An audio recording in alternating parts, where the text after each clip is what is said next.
നമ്മുടെ തെരഞ്ഞെടുപ്പ് മിഷനറിയിൽ വ്യാപകമായി പണമൊഴുക്കുണ്ട്. പണമില്ലാതെ ഇലക്ഷൻ നിൽക്കുക എന്ന് പറയുന്നത് സാധ്യമല്ലാത്തൊരു കാലത്തേക്ക് നമ്മൾ പോവുകയാണ്. നമ്മുടെ രാജ്യത്ത് തിരഞ്ഞെടുപ്പുകൾ കമ്പോളവൽക്കരിക്കപ്പെട്ടുകൊണ്ടിരിക്കുകയാണ്. രാഷ്ട്രീയത്തിൽ പണം കൊണ്ട് കളിക്കരുത്, അതൊരു ചന്ത പോലെ ആയിപ്പോകുന്നത്. ചില ആളുകൾ പറഞ്ഞ ദരിദ്രവാസികൾ എന്തിനാണ് മത്സരിക്കുന്നത്? ഞങ്ങൾക്ക് പ്രാർത്ഥന അനുഗ്രഹവും കേക്കും ബിസ്ക്കറ്റും അല്ലാതെ എനിക്കൊന്നും കിട്ടിയില്ല. ലത്തീൻ അതിരൂപത ബിഷപ്പുമാർ, CSI സഭ നേതാക്കന്മാർ, ഇതൊക്കെയാണല്ലോ പ്രധാനപ്പെട്ട ഒരു സാമുദായിക സംഘടനകളും വോട്ട് ബാങ്കുകളും, പ്രത്യേകിച്ച് തിരുവനന്തപുരത്തെ സംബന്ധിച്ചിടത്തോളം. CD അങ്ങനെ മറിച്ചിട്ടുണ്ടോ? ഇല്ല, എനിക്ക് ആ ജോലിയൊന്നും ഇല്ലല്ലോ.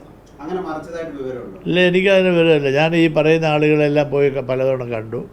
അവരെനിക്ക് അനുഗ്രഹം തന്നു, ചായ തന്നു, കേക്ക് തന്നു, ബിസ്ക്കറ്റ് തന്നു. എനിക്ക് വോട്ട് തന്നില്ല, എനിക്കറിഞ്ഞൂടാ. അതല്ല, ഞാൻ തിന്നുകയും ചെയ്തു. അവരെൻ്റെ തലയിൽ തൊട്ട് അനുഗ്രഹിച്ചു. അതൊക്കെ അതിൻ്റെ ഭാഗത്ത് നടന്നു. ഞാൻ പിന്നെ അവരുടെ അടുക്കള രഹസ്യം നോക്കുന്ന ജോലി എനിക്കുള്ളതല്ല.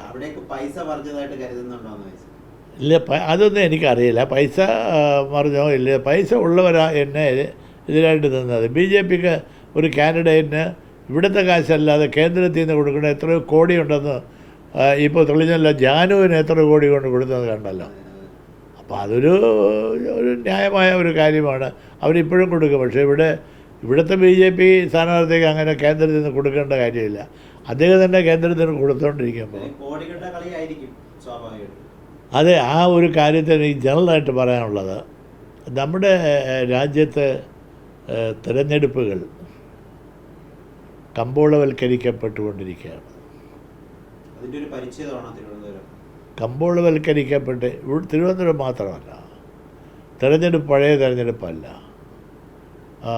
പച്ചമാങ്ങയും പച്ചവെള്ളവും കുടിച്ച് പ്രവർത്തിക്കുന്ന ആളുകളെല്ലാം ഇപ്പോഴില്ല. ഒരു ബൂത്തിൽ തന്നെ പലതവണ സാമ്പത്തികമായ സഹായങ്ങൾ കൊടുക്കാതെ അവർക്ക് നീങ്ങാൻ പറ്റില്ല. തൊഴിലില്ലാതെ വരുന്നവരാണ്, ആഹാരം കഴിക്കേണ്ടവരാണ്. അതിനപ്പുറത്ത് സ്ഥാപനവൽക്കരിക്കപ്പെട്ട ചില കേന്ദ്രങ്ങളുണ്ട്. അത് ഇവരുടെ ഏജൻസികളാണ്. ഞങ്ങളാണ് ഇത്രയും വോട്ട്, ഞങ്ങളുടെ ഈ പ്രദേശത്ത് വോട്ട് ഞങ്ങളാണ് തീരുമാനിക്കുന്നത് എന്നൊക്കെ പറഞ്ഞ് പാവപ്പെട്ട സ്ഥാനാർത്ഥികളെ വേട്ടയാടി വാങ്ങുന്നുണ്ട്, അല്ലാതെയും വാങ്ങുന്നുണ്ട്. അത് നമ്മുടെ തെരഞ്ഞെടുപ്പ് മിഷനറിയിൽ വ്യാപകമായി പണമൊഴുക്കുണ്ട്. പണമില്ലാതെ ഇലക്ഷൻ നിൽക്കുക എന്ന് പറയുന്നത് സാധ്യമല്ലാത്തൊരു കാലത്തേക്ക് നമ്മൾ പോവുകയാണ്. ഇപ്പോൾ ഈ തിരുവനന്തപുരത്ത് പണക്കാരന്മാരുടെ 2 സ്ഥാനാർത്ഥികളാണ്. ചെറിയ പണമല്ലാതെ ഒരാളിൻ്റെ ഡിക്ലെയർഡ് സ്വത്ത് തന്നെ 136 കോടി എന്നാണ് പറയുന്നത്. ഒരാളിന് ഇവിടെ ഒരു മണ്ഡലത്തിൽ നിൽക്കുന്ന ഒരാളിന്. അത് നമുക്ക് ഇമാജിൻ ചെയ്യാൻ കഴിയുമോ? എന്നെ പോലുള്ള ആളുകൾ പാപ്പരായി പെൻഷന് വാങ്ങി ജീവിക്കുന്ന ഞങ്ങളൊക്കെ സ്ഥാനാർത്ഥിയായ എന്താ അവസ്ഥ? 17 എന്തിനും അതിന് അവന് ചെറിയൊരു പെൻഷനുണ്ട്, അത്രേ ഉള്ളൂ. പണ്ട് പാർലമെൻറ്റിൽ 2 കൊല്ലം ഇരുന്നതിൻ്റെ പെൻഷൻ, അതല്ല വേറെ ഒന്നുമില്ല. അയാളാണ് ഇവിടെ മത്സരിക്കുന്നത്. അപ്പോൾ ചില ആളുകൾ പറഞ്ഞ ദരിദ്രവാസികൾ എന്തിനാണ് മത്സരിക്കുന്നത്? മറ്റൊരാൾക്ക് പിന്നെ പറയാനില്ല. 5 കൊല്ലം കേന്ദ്രം ഭരിച്ച ഒരാളിനെ പറ്റി വല്ലതും, അത് ചെറിയ മേഖലയാണ്, വലിയ മേഖലയാണത്.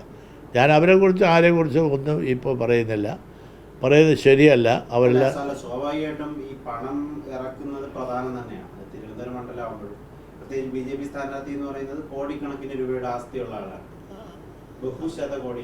അല്ല, അവർ കോടീശ്വരന്മാരായിരിക്കട്ടെ, എനിക്ക് സന്തോഷമാണ്. ഞാൻ അവരെ കൂടെ മത്സരിക്കാൻ തയ്യാറാണ്. പക്ഷേ അവർ ഇലക്ഷന് പണം കൊടുക്കരുത്, അത് ചെയ്യാൻ പാടില്ല. രാഷ്ട്രീയത്തിൽ പണം കൊണ്ട് കളിക്കരുത്, അതൊരു ചന്ത പോലെ ആയിപ്പോകുന്നത്.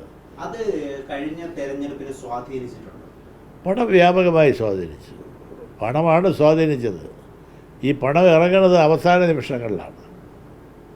അപ്പോൾ ഞാൻ എല്ലാം വോട്ട് ഒതുക്കി പാക്കറ്റ് വെച്ചുകൊണ്ടിരിക്കുമ്പോഴാണ് പിറ്റേന്ന് കാലത്തെ കാണാനില്ല. അപ്പോൾ തലേ ദിവസം അടിച്ചു മാറ്റിയത്.